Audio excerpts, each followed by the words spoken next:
Binigyan na ni Yuji si Sukuna ng huling pagkakataon para sumuko at pakawalan si Megumi. Pero mukhang iba ang gustong gawin ng King of Courses dahil nagalit pa ito at sinabi na uubusin niya ang lahat ng kaibigan ni Yuji. Paano nga ba tayo humantong sa pangyayaring ito? Ipapaliwanag ko yan dito sa full chapter review ng chapter 265 ng Jujutsu Kaisen. Isasama ko din ng ilang foreshadowing na ipinakita sa kabanata. Kaya hindi na ako magpapaligoy-ligoy pa. Tara na, let's go!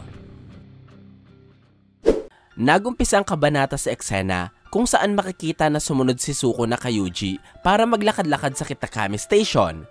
Sinabi ng King of Courses na kapag nakikipaglaban siya sa ibang sorcerers, nagagawa niya minsang makakonekta sa kanyang mga kalaban. Naniniwala si Sukuna na isa itong side effect ng cursed energy bilang isa itong produktong nabuo mula sa emosyon ng mga tao. Pero ang ginawa ni Yuji at kung nasaan sila ay kakaiba, kaya tinanong ni Sukuna kung ito ba ang domain expansion ng ating bida. Sinabi ni Yuji na ginagawa niya ang lahat ng kanyang makakaya pero hindi niya alam kung anong nangyayari. Ang tanging gusto niya lamang ay makausap si Sukuna saglit, kaya dapat ay makinig ang King of Courses. Nakita na natin si Yuji noon na nagawang makakonekta sa kaluluwa ng mga taong nakapaligid sa kanya. Kaya maaaring ang paglikha ng ganitong klaseng domain ay isang kakayahang meron na talaga siya kahit noon pa. Habang papalabas sa train station, tinuro ni Yuji ang isang estatwa ng Oni Kenbayi o kilala din sa tawag na Oni Sword Dance.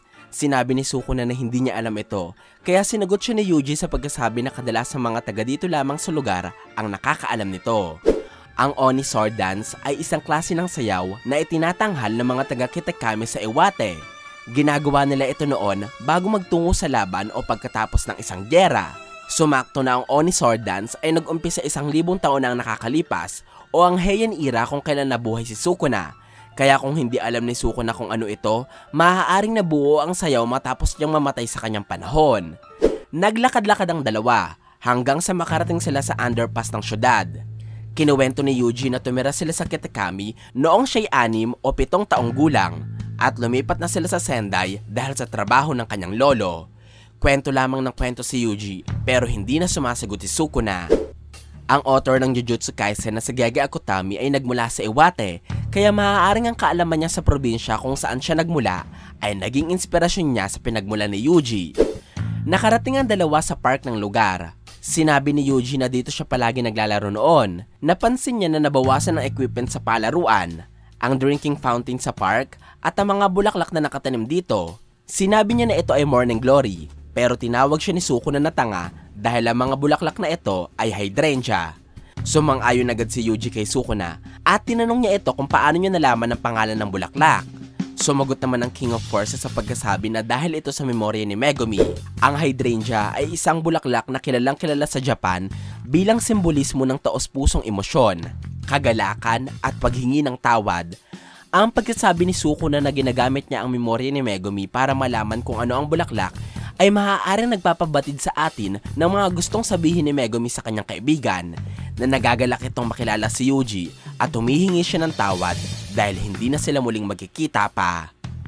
Tinanong ng ating bida kung ginamit din ba ni Sukuna ang sariling memorya ni Yuji para malaman kung saan ito lumaki. Sinabi ni Sukuna na hindi siya mag-aaksaya ng oras para silipin ng mga ganitong alaala. Ang mga sorcerers mula sa nakalipas ay pamilyar sa lengguwahe, sistema at mga bagay na nasa modernong panahon dahil ginagamit nila ang memorya ng mga taong kanilang nasaniban. Sunod na pinuntahan nila Yuji at Sukuna ang isang kanal kung saan makikita ang mga crayfish. Binigyan ni Yuji ang King of Courses ng pamingwit at sinabing subukan niya ito. Hinamon niya si Sukuna sa pagkasabi na marunong naman sigurong mamingwit ang kinikilalang strongest sorcerer ng kasaysayan. Kaya nakipagpaligsahan sa kanya si Sukuna at nagpalakihan sila ng nahuling crayfish. Sunod namang pinuntahan nila Yuji ay ang department store na itinayo noong 5 taon pa lamang siya. Sinabi niya na nalungkot siya dahil madaming tindahang nagsara dulot ng department store na ito. Pero dahil may sinihan ang department store, napatawad na niya ito. Sinabi ni Sukuna na wala siya masyadong pakailam. Sa umpisa, hindi mo maiintindihan ang ginagawa ni Yuji. Pero maya-maya, ipapaliwanag ko sa inyo kung para saan ang mga sinasabi niya kay Sukuna. Lumabas sila ng syudad at binisita ni Yuji ang isang malawak na palayan. Kinuwento niya kay Sukuna na dito siya palaging tumatakbo at nanguhuli ng tipaklong. Medyo nababagot na siguro ang King of Courses kaya binulyuan nito si Yuji. Pero sinabi ng ating bida na kumalma muna si Sukuna dahil meron pang ipapakita ang binata. Ang mga eksenang ito ay maaaring ipinapakita dahil wala pa tayong masyadong alam sa pagkabata ni Yuji. Napanood na natin noon ang pagkabata ni Megumi, pati na rin ang kay Yuta, pero ang kay Yuji ay hindi pa, kahit siya naman talaga ang bida. Sinama ni Yuji si Sukuna sa isang bukid kung saan may mga nakakulong na kabayo. Dito daw siya dinadala ng kanyang lolo noong siya'y bata pa. Ayon sa ating bida, maaaring ginagawa ito ng kanyang lolo para hindi maramdaman ni Yuji na wala siyang magulang. Ngayon na lamang ulit binanggit ni Yuji ang kanyang lolo at nakakatuwang malaman na alam ng binata na gusto talaga siyang palakihin ng tama ni Wasuke. Naglakad-lakad pa sila Yuji at nakita nila ang isang ice cream shop. Kinuwento ng binata na palagi niyang inuubos ang pera niya dito at kumakain siya ng marami hanggang sa masuka siya. Kaya nagkomento si Sukuna sa pagkasabing dati na palang tanga si Yuji. Ang komentong ito ni Sukuna ay nagpapakita na wala pa rin nagbabago sa pagtingin niya kay Yuji. Nadaanan din nila ang isang archery shop kaya niyaya ng ating bida ang King of Courses na maglaro. Nakisama naman si Sukuna at napahanga pa niya si Yuji dahil sa galing niya sa pagpana. Mas ginagamit noon sa Heian era ang mga pana, sibat at espada kaya hindi nakakapagtaka na magaling dito si Sukuna. Sa paglabas nila ng shop, nagsimula ng umulan ng snow at mula dito, binalikan ni Yuji ang kanyang mga alaala noong siya'y paslit pa lamang. Kabilang sa mga alaalang ito ang pag-inom niya ng mainit na gatas at ang pag-aabang niya kay Santa Claus. Ipinakita ng kabanata ang napaka-cute na si Yuji noong paslit pa lamang ito. Nagreklamo muli si Sukuna. Sinabi niya na itigil na ni Yuji ang pagkukwento. Kaya, sinagot siya ng binata sa pagkasabi na sige, dahil sa tingin niya ay sapat na ang naipakita niya kay Sukuna. Tinanong ng King of Courses kung ano ba talaga ang gustong sabihin ni Yuji. Medyo tumamlay ang kaninang masayang binata at pinaliwanag niya kay Sukuna ang lahat. Ayon kay Yuji, akala niya noon pwede na siyang mamatay kapag natupad na niya ang layunin niya sa kanyang buhay. Para sa kanya dati, ito ang tamang kamatayan. Pero nagbago ng kaunti ang paniniwalang ito sapagkat napagtanto ng ating bida na kahit ang isang tao na walang silbi, kahit tanging pagkain o pagtulog lamang ang ginagawa, kahit hindi sila nakikipaghalubilo sa iba, at kahit wala ng bakas ang natira sa kanila matapos ang kanilang kamatayan, meron pa ring bahagi ng alaala nila ang naiiwan sa mundo. At yun lamang ang kailangan para masabi ang kahulugan ng buhay ng isang tao. Habang sinasabi ito ni Yuji, ipinakita ng kabanata ang mga kaibigan at kapamilya ni Yuji na nasaksihan niyang pumanaw. Una dito ang lolo niyang si Wasuke Itadori, sunod ay ang kaibigan niyang si Junpei Yoshino, ang guro niyang si Kento Nanami, ang matalik na kaibigan ni Yuji na si Nobara Kugisaki, ang kapatid niyang si Choso, at ang nagligtas sa kanya mula sa kamatayan na si Satoru Gojo. Dinagdag din ni Yuji sa kanyang paliwanag na wala siyang problema kung hindi sila magkakaroon ng maayos na kamatayan, pero hindi niya kayang patawarin ang mga walang yang tinuturing ang buhay ng isang tao na parang walang kwenta. Sinabi ni Yuji na sobrang kinamumuhian niya si Sukuna. Ipinakita sa eksenang ito ang core spirit na si Mahito dahil isa siya sa mga walang yang pumapaslang ng walang pakundangan. Sinabi ni Yuji na sa tingin niya ay dapat malaman ni Sukuna ang kahalagahan ng bawat tao. Nasa tingin ng King of Courses ay walang silbi. Ibig sabihin, dahil si Yuji ang pinakahalimbawa ng isang taong tinuturing ni Sukuna bilang walang kwenta, sinusubukan ng ating bida na baguhin ang paniniwala ni Sukuna sa pamamagitan ng pagkukwento ng kanyang buhay at pagpapakilala ng kanyang sarili.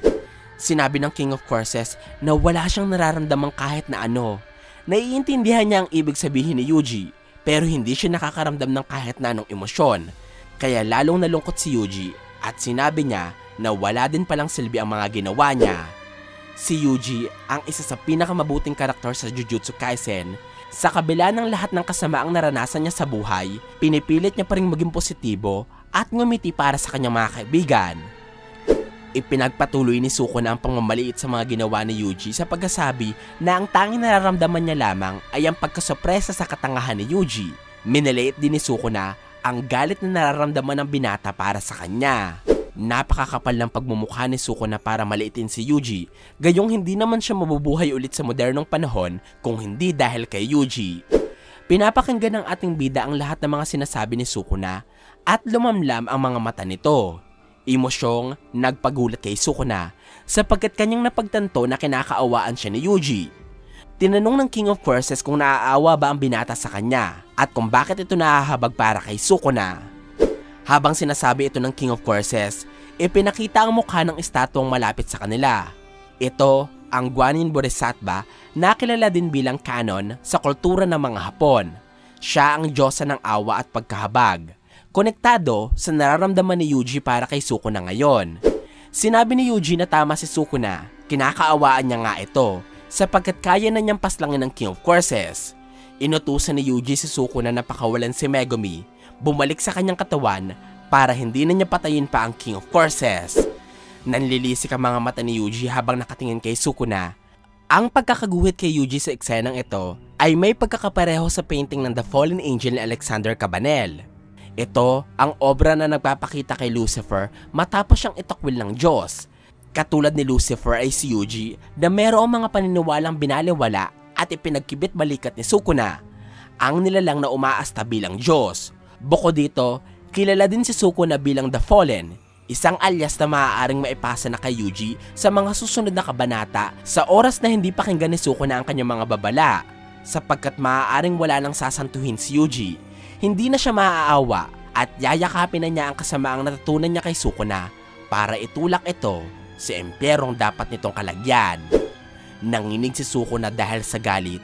Sinabi niya na si Yuji ang hindi nakakaintindi kaya dapat ito ang kaawaan. Gigil na gigil si Sukuna kaya sinabi niya na hindi siya makokontento sa pagpira-piraso ng katawan ni Yuji sapagkat kukuhain niya muna ang mga taong tinatawag ng ating bida na mahalaga at puputol-putulin niya ang mga katawan nila sa harapan ni Yuji. Napakagaling talaga ng ating bida dahil kung si Naruto ay nagagawang kumbinsihin ang kanyang mga kalaban para maging mabuti matapos niya itong kausapin, at kung si Luffy ay napapagbagong buhay ang mga kontrabida sa kanyang kwento matapos niya itong talunin, si Yuji ay nagtagumpay na gawing masama lalo si Sukuna matapos niya itong kausapin at pakiusapan.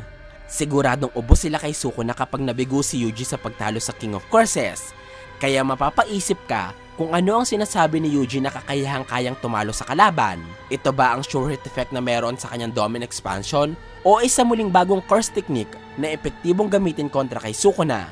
Gusto kong marinig ang inyong opinyon dahil pag-uusapan natin yan sa susunod na video ko tungkol sa Jujutsu Kaisen.